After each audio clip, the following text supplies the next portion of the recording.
comment vous, gérez les naysayers, comme diraient nos amis anglo-saxons? Qu'est-ce qui, vous permet d'aller au-delà de cette énergie négative et de vous en prémunir? Alors, il y a l'aspect théorique et l'aspect pratique. On va Allons-y pour les commencer 2. par la théorie, on va faire très simple.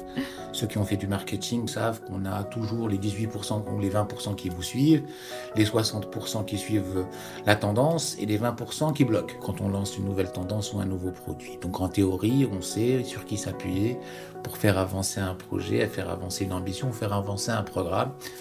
Et ces proportions se retrouvent d'une manière assez intéressante tout le temps à ce niveau-là. Après, dans le côté pratique, ça dépend de l'influence et du poids de ces naysayers, comme vous dites, que ce soit une influence proche, ça veut dire que ce soit des naysayers parce que c'est quelque chose qui peut toucher la famille ou qui peut Mmh. toucher la santé ou qui peut toucher... Et là, on fait un petit peu attention à ne pas heurter ses proches et ses moins proches parce qu'on essaye de faire. Il y a des naysayers parce que c'est des naysayers tout court.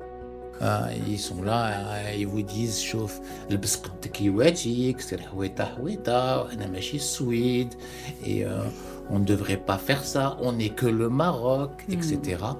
En général, je me rebelle. Mmh. Voilà, je supporte pas ça.